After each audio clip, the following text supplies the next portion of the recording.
That's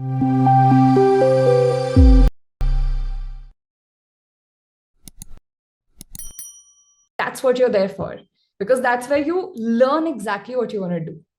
What you do after that with it is a very.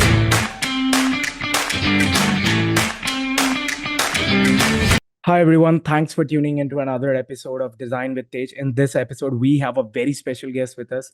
Hi Vidhi, welcome to Design with Tej.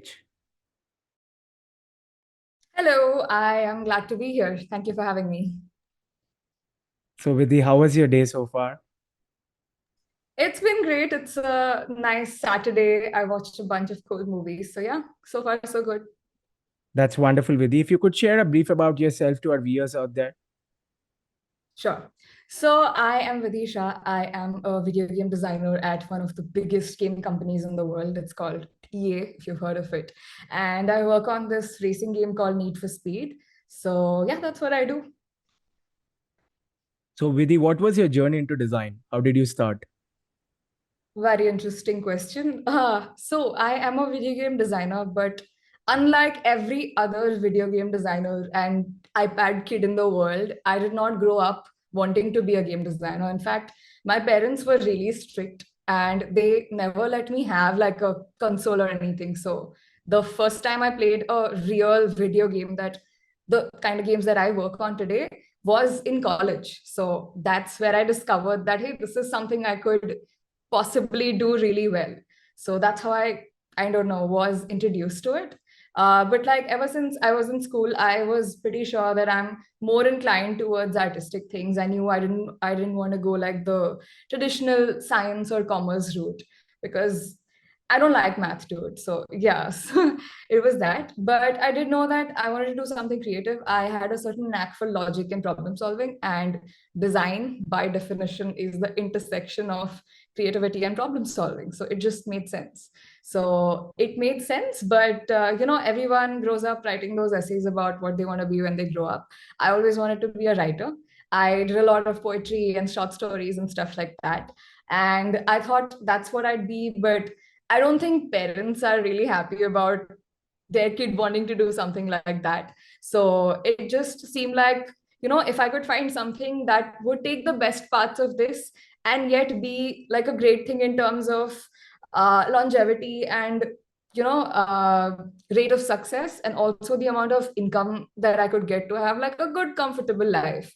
That's when I've researched a little and kind of moved towards design as a in general area. Now when you say just design, that is very very generic, because everything you see around you in the room that you're sitting right now has been designed by somebody.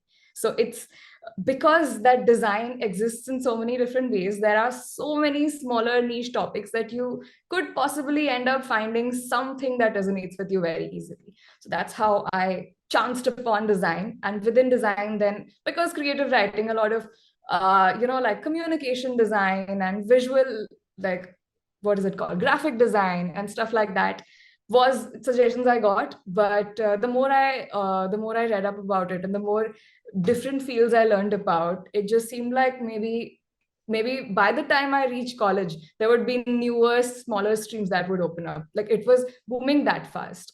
At that point, somebody was like, oh, there's gonna be something cool like emotional design. But now we look at that like artificial intelligence and stuff like that. So people were just predicting at that point. Anything was possible. So I started off with a design entrance class.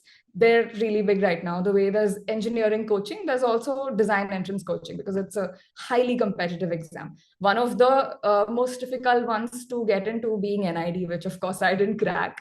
But after NID, there were also a lot of other design schools, and they all followed like a very similar format of entrance exams. There's three levels. There's the first, it's like a paper that has IQ and a lot of like draw this, draw that, stuff like that, just to understand your basic skill level and understanding. It also has like IQ questions. I mentioned IQ, GK questions that I was meaning to say. And it's fun. It's essentially, if you take all of the extracurricular quiz kind of things in school and you put it together, that's kind of what it's like. The second round is a little more competitive, because it's a studio test where they put you in a room, give you a bunch of stuff, and ask you to make things in a particular time period, in a particular topic, things like that. So that's where it gets a little more competitive, and they've already filtered out a large number of students. And after that, the third is a portfolio test, where you give an interview and they look at your portfolio, which is just a collection of your previous works, or just proof of ideas and concepts, and just them doing a vibe check that, oh, is this person creative enough to come here and make things? That's essentially what it's about. So after giving a bunch of them, Srishti made sense to me, and I was very easily able to trick my parents into sending me there. So they thought I was going for a design course, but I wanted Srishti because they have an incredible creative writing program. So I thought I could somehow, hack my way into it and just get my way. Another very interesting thing is that because Srishti has a very unconventional way of their curriculum, they follow the American education system, which is majors, minors, and electives. What that means is that even within your chosen specialization, you get like courses that you can pick and choose from, and you design your own course as per what it is that you want to do. And while doing that, you also get to explore a lot of things. So you can either, strike them off your list that, hey, this is not what I want to do, or that becomes like an additional skill to your list. So that was interesting. And the course that I did, it's called Information Arts and Information Design Practices, IAIDP. It's essentially information design, and information is information. I could have written. And another interesting thing about information design was that every single course, almost every single major courses, counted as major credits for me. So it allowed me to just treat the college like a playground. I would sign up for the maximum amount of courses. I have tried everything from performance poetry, which is just standing in a room and making sounds, to painting murals, UI, UX design, filmmaking, game design, of course. I did a few graphic design courses. I did one textile course. So I tried everything. But what that helped me do was it helped me kind of boil down to exactly what is it that I wish to do, what do I resonate with, and where am I finding myself fitting in more. And what I realized from all of this is that the one common link between my experience and all of them was that I like telling stories. That's where the whole writing thing comes. Now, the way information design came into play was you can use stories to communicate information. Humans, we're hardwired to think and speak and process in stories. A story is nothing but a structure of information, a start, middle, and end. So I decided that what I want to do is I want to tell stories. That's what I want to do. And I'll figure out a way in this whole design thing to tell those stories. And I tried a lot of different ways of doing it. In fact, I've, just played around and freelanced in terms of websites and illustrated books and podcasts and this and that, everything. And the application you choose of that particular narrative becomes the one that is true to you. So that's a very freeing open world like that. Now, within narrative design, within storytelling, is one thing that really interested me is branches, the possibilities of multiple realities, alternating, making choices. It's called a non-linear narrative. And I mean, multiverse and things like that would, everybody knows what I'm talking about. But essentially, there is a style of storytelling that does that. And the one and only application for that is video games. Telltale, and you look at any AAA game today, Witcher, all of those games, they have you making choices, and those choices have consequences. That's very, very similar to the real world. And that just excited me to the core. So, yeah, that's how I kind of started from somewhere and got to somewhere in terms of video game design. Thank you so much, Vidhi, for sharing such a wonderful journey with us. So, if you could talk in terms of your college experience and the way how college has guided you to land up into a job in video game design. Sure. So, one of the most important things that I tell every person who's getting into design or art or anything creative is that you do not go to an art school or a design school to learn how to do what you're doing. You're not going to learn that anywhere. That's going to come from you. What you go there for is the exposure. Go there to get exposed to the media, the content, the people, all of these things that you otherwise did not have access to or did not know how to consume. And when you're placed in an environment where your world is constantly opening up and just the doors are constantly, like giving you new ideas and opportunities, that's what you're there for. Because that's where you learn exactly what you want to do. What you do after that with it is a very personal thing. You will still have to go online and look up things. You're going to be doing that for the rest of your life. You know how doctors are told that you always have to study? You will also always have to study, because when you're a designer, anything could be the context of what you do. So you will always learn new things. And that is something very, very interesting and exciting. So you go to a design school to get exposure, to find out what other people do, and to also find out who you are in that process. And that becomes very important, because there is no straight lines and rules, no curriculum to it. There is no examinations. You're going to, the last exam you give if you choose a career in design is your 12th boards. And that too, nobody is going to ask you the marks of. What you're going to do there is you're going to be creative on command, which is very difficult. That's what you do in the real world. So all that design school will teach you is how to be creative on command. And if you can't, how to get away with it. That's all you learn. So I think that's one thing people won't know till they're in design school. And the other is that when you're in a space like that, some people, they go crazy because they've never had these kind of choices. Because when you're in school, you have a fixed, okay, this period, this period, this period, this exam, this, all of that. When they say you can do anything, you don't know what to do. So you either end up doing everything or nothing. So to have just a particular direction and keep moving towards it, even if it seems unclear at the beginning, just keep moving towards a certain idea of where is it that you want to get, and make your decisions and choices based on that. Because I have friends who have the randomest of skill set because they were given the freedom of choice, and now they have no real world application and hence no concrete real job. And that's a very, very real possibility. And that's when people are like, design fields are, I mean, anyway, they don't pay well. That's because you didn't make your choices right. So if you plan it out right from day one, I guarantee you, you're going to end up in a great place, because I think the world needs more creative individuals and they're constantly on the lookout. So I think direction and focus, very cliche advice, but yeah, that's, I think, something that's very important. Very well said, Vidhi. Totally agree with you. So, if you could share your resident experience at college, how was your residence like, and what are the things that college provided you?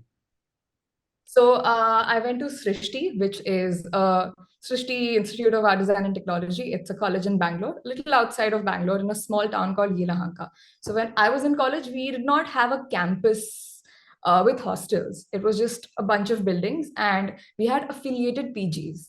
So it was almost like that little town had like an ecosystem of its own that just functioned because of Srishti, the college. So that was our campus. But like within that, I think the one main thing is that all design education is residential. You have to go and stay there because it's very important. The reason behind that is you will go to college from, I don't know, 9 to 4, 9 to 5, whatever, to consume, to observe, to listen, the processing and the making. If you're given an assignment, I have hardly ever done an assignment in college. You will be doing it at home at 4 a.m. with your flatmates. So the space where you're living and making is also equally important. And when you're living with other people who are also inclined towards the same kind of creative thought processes that you have, it makes it for a very interesting collaboration experience. Because out there in the real world, no matter what kind of a designer you become, we very rarely create in isolation. You're always going to collaborate with some creative individual. So to understand how to harness the best of others and also keep your originality intact is something that a very that somebody living at home and not exposed to this, it will not understand. So that's one thing. The other is yeah, this is, I think, one of the biggest shockers for me, and this is, I wish somebody would have told me this, so I will tell the viewers, listeners. Essentially, when you choose to do a creative field, it is very likely that you have in your life been told that you are special, that you are gifted, that you're just gonna do great things in life. So you come to college with that entire idea that, oh my God, I am the shit, I am going to make it here. But every single person there has been told that in their own little bubbles and worlds. So when you put a lot of people like that together in one singular space, the baseline becomes so high that to excel and kind of get visibility above it becomes another challenge. So that's when other things come into play. So you'll realize that in these kind of spaces, just being creative is never enough. In fact, yeah, obviously you're creative is the notion in the mind. So that's when, the additional things that, oh, do you watch, I don't know, like foreign films? Do you speak multiple languages? Have you been to these many places? Do you read these kind of books? Do you listen to this kind of music? Do you play instruments? These kind of things, come into play because they add like those additional layers. And I think that's partly because a lot of creatively inclined people have the aptitude to do a lot of these things. And the other part is that because we're choosing creative endeavors in life, we're trying to, I don't know, like have fun with life. So if not us, who would be doing this? So that way it shows you about a reality or a world that you may not have known to exist and that you possibly could have for the rest of your life if you choose to be a creative individual surrounded by other creative individuals. And that is a life changer. Thank you so much, Vidhi, for sharing such experience with us. And could you just share your experience in terms of your thesis project and also the mentorship that you have got? Sure, absolutely. I have a very interesting story about that. So, this is going to be two different pieces of information, college related, put into one. So, I will tell you this story first for context. I'll talk about a compulsory internship experience that we have to do. Like, it is mandatory. At the end of year three, you're supposed to go out in the real world and do like a 2 to 3 month internship during the summer. And that's when you qualify for your final year, which is when you do the thesis. So they want you to know what it's like in the real world before.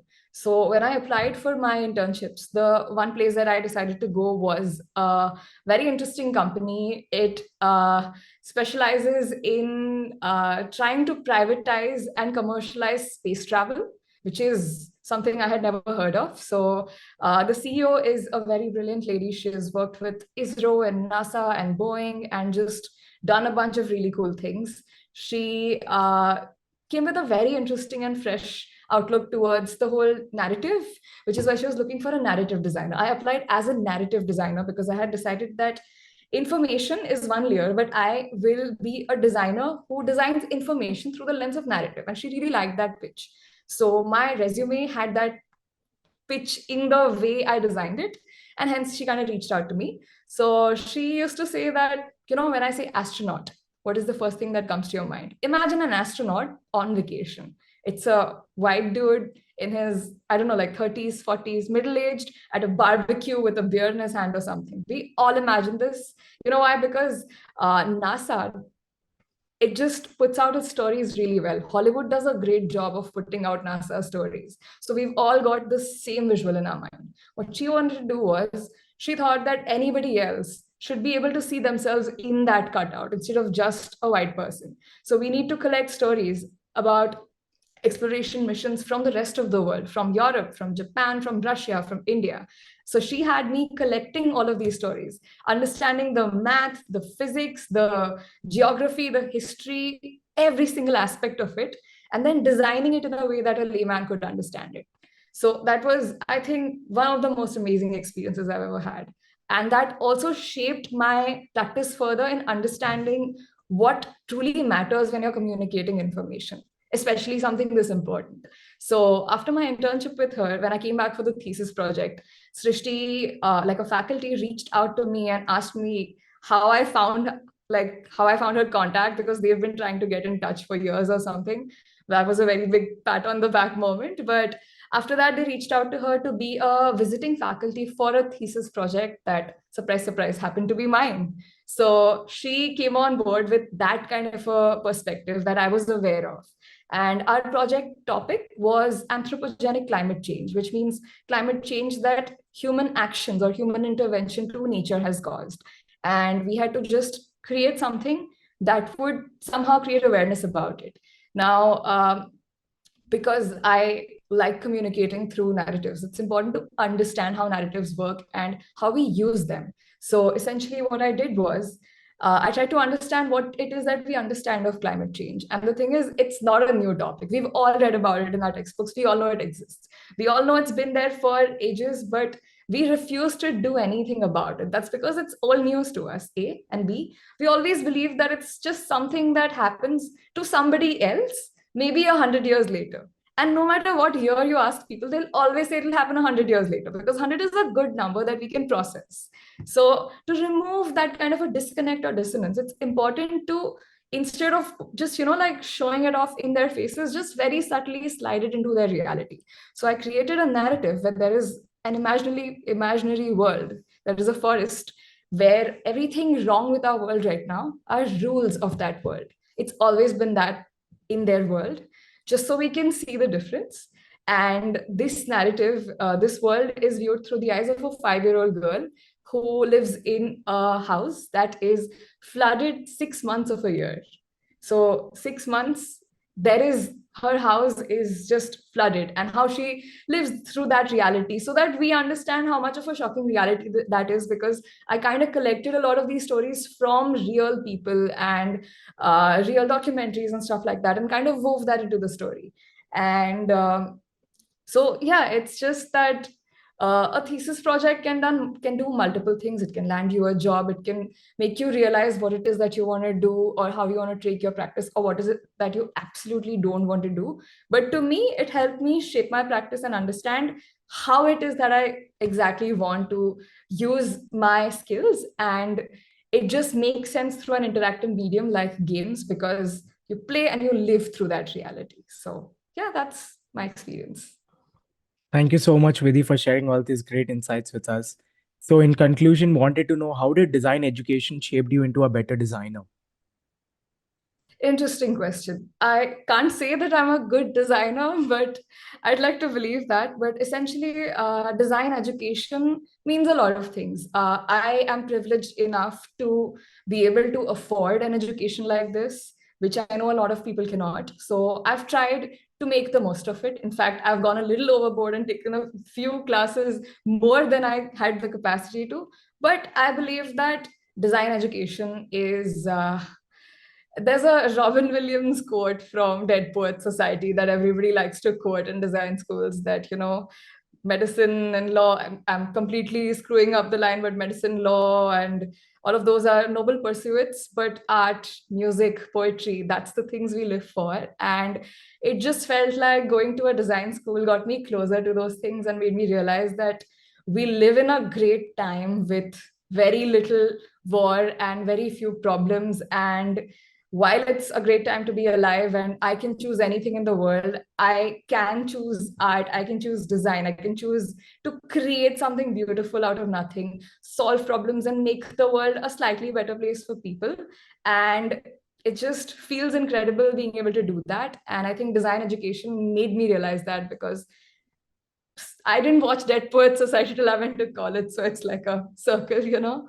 So yeah, I think design education is important, but at the same time, anything can be design education. You can do 20 Udemy courses, you can go to Coursera, you can get masterclass, you can just watch YouTube videos, or you can just make. I'd say that if I was doing nothing in my life and I existed in isolation where no space time anything existed, and I got to just create and document what I created, I would have still gotten a job, because as long as I can show that I can come up with an idea, act on the idea, follow through and make that thing and show how I made that thing, somebody will hire me as a designer. That's wonderful, Vidhi. Thank you so much for sharing all these insights. And we are looking forward to host you again in our upcoming episodes. Thank you so much for your time. Thank you for having me, and good luck.